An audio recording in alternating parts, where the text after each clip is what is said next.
Ready? All right, welcome back, everybody. It is the Keep Growing podcast. This is David Ziebler with the Center for Human and Organizational Potential with my trusty sidekick, Miss Cathy Canham. How are you, Cathy? I'm good. Hi, everybody. All right. Well, today we're talking about something I think that all of us can benefit from, no matter who you are, where you work, what your educational or experiential background is. It's getting comfortable with being uncomfortable. Cathy, you brought this up. What is important to you about this topic, or what were you thinking about when you said, maybe we should talk about this for our listeners? Yeah, well, let me rephrase. I did not say that. I said, Okay. I'm just going to throw this out there, and you were like, that's a topic. So, but I'm glad you said that, because I think I secretly wanted it to be. I just thought, what if it only matters to me? I was listening one morning to a podcast, couldn't even tell you what it was. It was super random. I plugged something in about health and wellness, and this came up. And one of the things that they said, the line was getting comfortable with being uncomfortable. Mm-hmm. And that resonated so much with me. I was going to say mostly revolving around food and mm-hmm. just making better choices in general for my health and wellness. Sure. But honestly, I think the more that I dove into it and started processing it more, the more I realized how many parts of my life that touches. And I liked it so much that when I got to work that morning, I typed it up and printed it, and it just sits on my desk. Right now, I don't know what I'm doing with it other than seeing it sitting there every once in a while. But I can't even say that, we live in a world where we don't want to be uncomfortable, although in America anyway. I know we do, but I think I've always been this way, like, since I was born. Okay. Like, I don't know if that means I never learned to be resilient. I'm not really sure what it is, mm-hmm. but if I'm hungry and or just have the munchies, mm-hmm. Let's face it, you just want to eat just to eat. Yeah. You're not really hungry. It's an uncomfortable feeling not to take care of it, not to indulge yourself. Mm-hmm. Mm-hmm. So I feel like there's so many different layers. It's an onion for sure. Yeah, no, it definitely is, and it's multifaceted, it's complex, and then it's also contextual. Like, what are you talking about when you're talking about being uncomfortable? Mm-hmm. Is it the temperature of the house that you're in? Is it because you're hungry? Is it in a job, going to school? Is it talking in public, public speaking, that sort of a thing? Yeah. Are we talking about working out, lifting weights, running? What is it that we're talking about being uncomfortable with? And here's the thing, let's talk about it in generalities. I know from experience and from my studies and from the science that I've read that the body and the brain wants to keep things the way that they are. Okay? So we, as people who are looking to get comfortable with being uncomfortable, are not only fighting, right, against ourselves, we're quite literally fighting against our own body and brain. Right? What I meant by ourselves was like the little person inside of our... Like your psyche. Yeah, exactly. The voice in our head, right? I don't want to get up and run. The bed's so cozy and warm. Why would I go outside in January to go do 3.6 miles, right? That sort of thing. We're not only fighting that voice, we quite literally are fighting our brain, okay? And there is this part of your brain that when you do things that are uncomfortable and that you don't want to do, the science shows, right, that you actually activate this part of your brain by doing those things you don't want to do. It gets stronger, and it's tied to longevity. Did you know that? People who do things that they don't want to do and get comfortable with being uncomfortable, right, they live longer. Isn't that crazy? It is crazy. I would like to learn more about that at some point. Yeah, I would too. So if anybody can find that study that I've just quoted without a reference, I would love to have that, right? Nothing like dropping knowledge without citations in a medical. Sorry, I didn't mean to set you up for that. No, it's okay. But I think that's fascinating. Yeah, without a doubt, right? Andrew Huberman is who I heard that from. He is a neuropsychologist, if that is correct. And here's the thing. Regardless of what I quoted or misquoted or who said it, I know from experience that doing the things that make you feel uncomfortable make you stronger, right? I have ran when I didn't want to run. I have worked out when I didn't want to work out. I have done things for extended periods of time that got me tired, got me exhausted, got me frustrated, and I survived them. And because I survived them, because I was able to get past it, right? I can look back and say things like, well, this project that I'm working on is only going to take 2 or 3 days. It's not really that much work. I'll get it done and then I'll get on with my life and I'll be proud of it. What? 2 or 3 days? If you would have caught me 15 years ago, a project that would have taken 2 to 3 days would not have been something I addressed like that. It would have been, oh my goodness, what am I going to do? This is going to take 2.5 days. I'm not sure when I can get the time to do this. I don't even know where to start. I would have been whining and complaining. And truly, aside from that, not having the skills necessary to organize myself, right? To put into perspective what I would have to do, how to do it, when to do it, in what order to do it. And really to have the right kind of conversation with myself to change my perspective, right, and to look at it in the right way. But that's what getting uncomfortable, right, does. Mm-hmm. It puts you in a position to literally grow, keep growing, level up, right, and become more capable of doing uncomfortable things in the future. I'm so glad you said that. I've been sitting here waiting for you to take a breath so I could jump in. Go for it. Because I hadn't really thought about this. Even though I'm the one that said I've been thinking about this statement all this time, I just over the last 6 months have really come to this realization, and this is going to sound so dumb when I say this, because it's like, duh, everybody has that, is that I struggle with starting a project that I really don't know how to do or even where to start. Mm-hmm. So the reason I say that this could get like, everybody kind of gets that way, because I actually just talked to a really good friend of mine the other day, and I was telling her about this, and she goes, yeah, like everybody. And I was like, I want to smack you, but and I we said, don't condone violence no, here. I think, we don't condone violence. It's like, again, it goes back to the layers. Like, you can just get stuck in your head just continuing to push it to the side, despite the fact that your boss keeps asking for an update on it, and you're like, oh, I'm getting there, until I really stopped and realized, okay, this is one of those times when I don't want to feel uncomfortable. And you can put so many labels and dance around things for, let's face it, decades, really. Sure. And I finally, when I realized, like, wow, this is one of those times when it makes me feel a little uncomfortable. And what can I do? Well, what I learned is that in this situation, I'm not going to be able to get comfortable with it, at least not now. Right. So how do I, yes, not yet. So I'm rambling. So I always do this. So how do I still do it even though I'm recognizing? So I think sometimes, even if you're able to just recognize what's making you uncomfortable, because it's really easy to push it to the side and not put the spotlight on it. So as soon as I realize, like, oh, wait a minute, I'm not a procrastinator, I'm not a person that can't handle their tasks, I'm not any of those things, I'm just being given a task that's making me uncomfortable. So then it was like, okay, flip the page. Why is it making me uncomfortable? I don't know how to do this. I've never done it. I think it might be something that my skills cannot handle. Fortunately, there was that voice in my head that was like, no, you can handle this.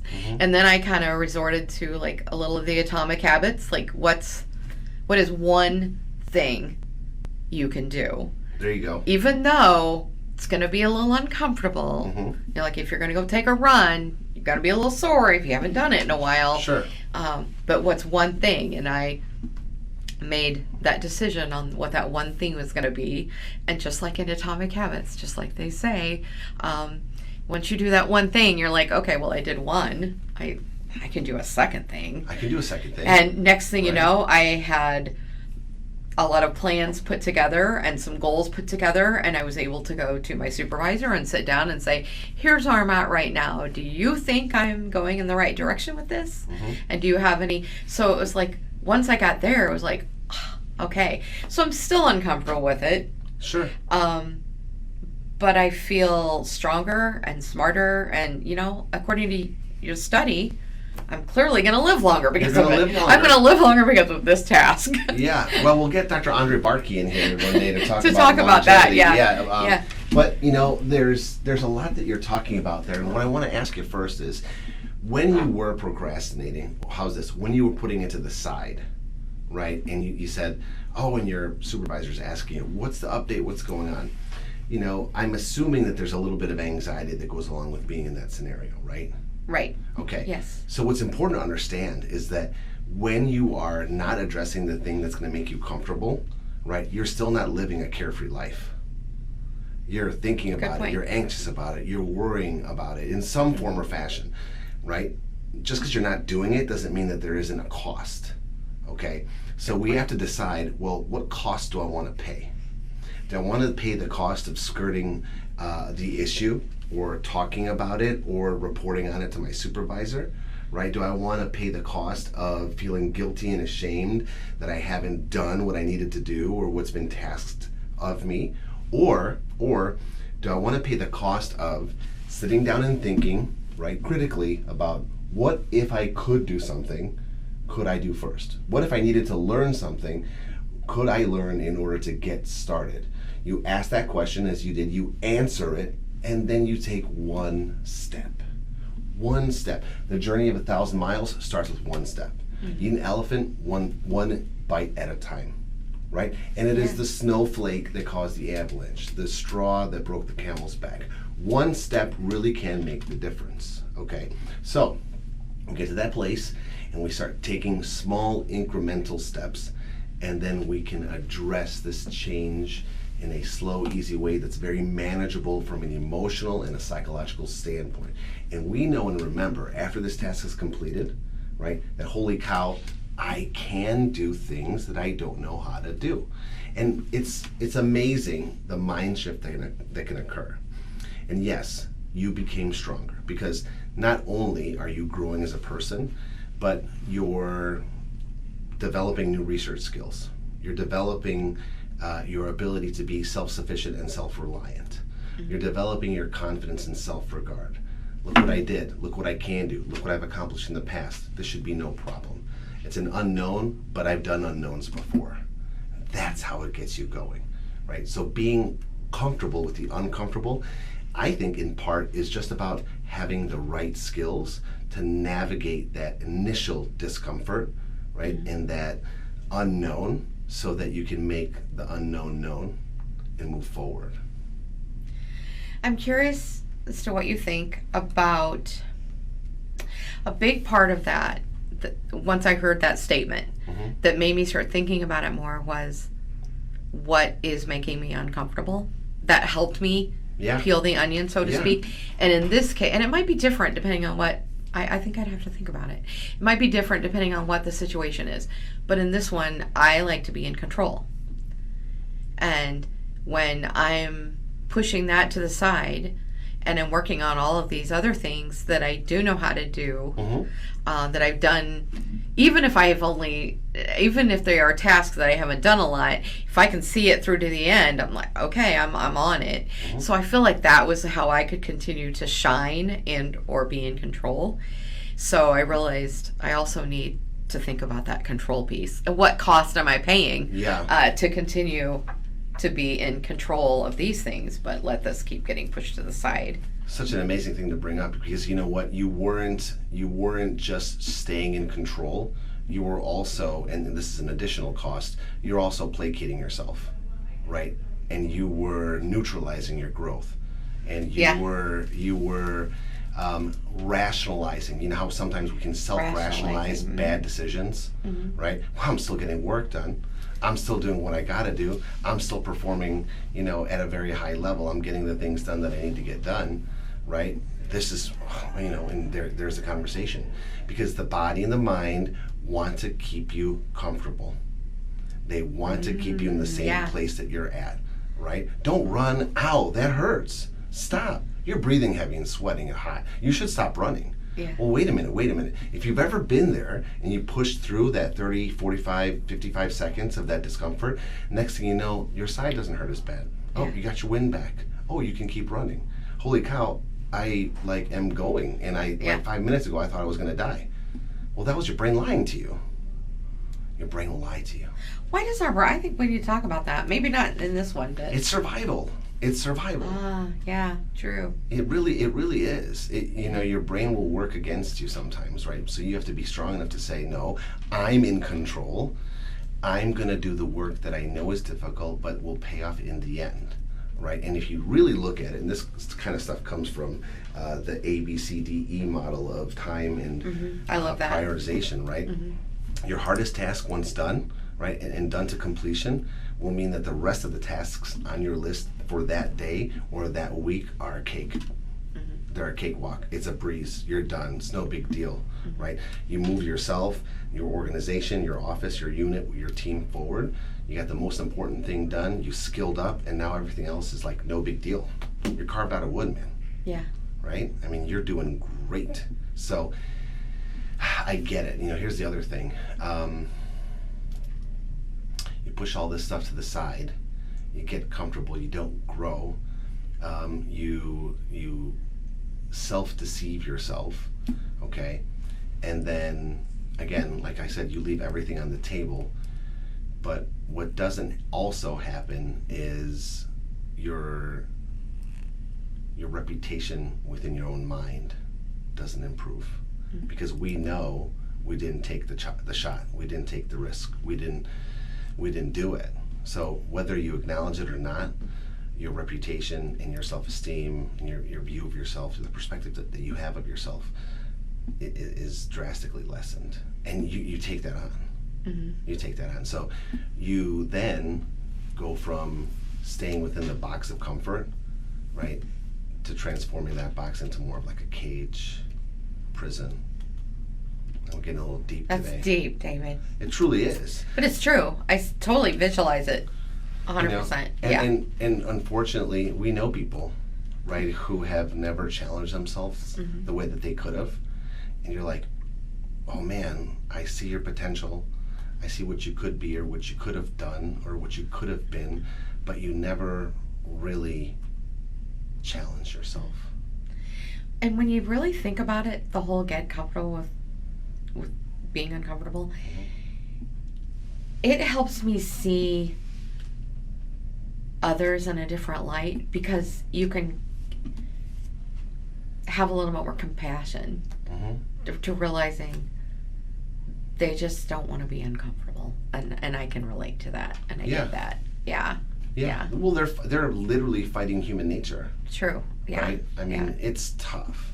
And you talk about eating, boy, it's tough to eat broccoli and legumes and healthy food all the time when our food industry, right, like the highly processed frankenfoods that are out there, are scientifically created to get us addicted. They're this combination of sugar, salt, and fat that your brain's going to love and release dopamine every time you have a pack. And let's look at this marketing with bright colors and jingles that are going to activate your senses and make you think of us when you get hungry, right? It's like totally against us. When you get sad, why not just have a happy meal? Oh, maybe we shouldn't air that. But that's the reality of it. You didn't really go there. But yeah. I mean, I don't know how personal I want to get about this, but I'm an oversharer anyway. The food, I brought that up first because that's where my mind went when I first heard that statement. And But then that's when I started realizing how many other places in my life I can examine that. But it is with, I'd say food is probably my, like I think about people that smoke and want to quit, and I think, oh my gosh, smoking, I was never a smoker, so I don't get it at all. To me, I grew up with my parents smoking, and it just made me disgusted. I gotcha. So for me, I can think, why in the world would you not just want to quit that? I realize that there's some addiction properties happening there as well, of course, but then I see other people that have no interest in overeating.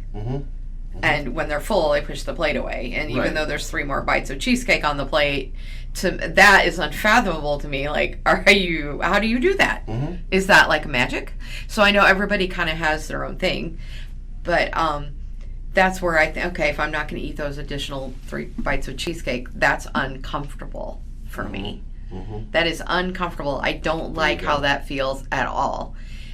So I'll be honest, that's probably where that really targeted me the most when I thought about that. I never thought of making a choice with my eating in a way where, like, if it's making me uncomfortable, I don't want to do it. Right. I feel like I could literally just